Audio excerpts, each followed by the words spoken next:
국민보도연맹은 남한 내 공산주의 세력 약화를 위해서 과거 좌익에 몸담았다가 전향한 사람들을 가입시켜 만든 단체입니다.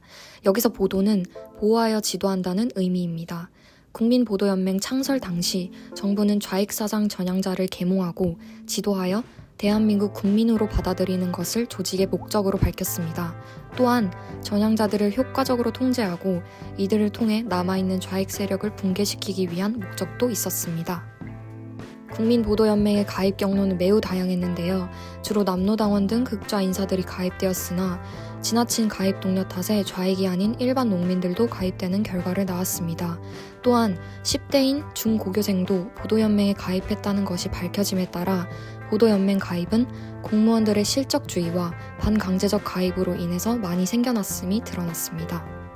국민보도연맹원 가입은 지역마다 경찰서별로 할당된 숫자를 채우기 위해서 무리하게 진행되었으며 많은 지역에서 좌익에게 물자나 식량을 제공한 혐의로 강제로 가입된 경우도 있었습니다.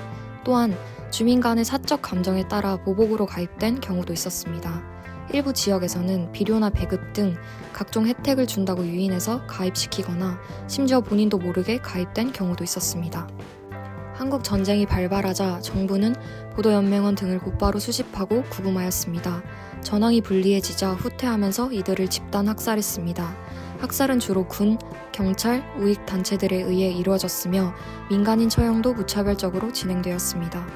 정확한 희생자 수는 파악되지 않았지만 정부 발표에 따르면 대략 20만에서 30만 명이 학살되었다고 추정됩니다.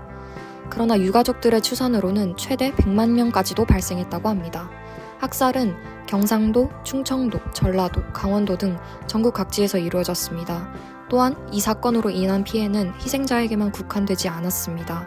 이승만 정부 이후 1990년대까지 역대 정부는 보도연맹으로 사망한 사람의 가족과 친척들을 감시하며 취업 등의 각종 불이익을 주면서 연좌제를 적용했습니다. 학살의 진상규명은 2005년 진실화해를 위한 과거사정리기본법이 제정되면서 진실화해를 위한 과거사정리위원회가 생겼고 2007년 5월부터 본격적으로 보도연맹 학살 사건을 조사하기 시작했습니다. 또한 참여정부 시절 노무현 대통령이 58년 만에 최초로 국가를 대표하여 당시 국가에 희생된 국민들의 유가족들에게 공식 사죄하였습니다.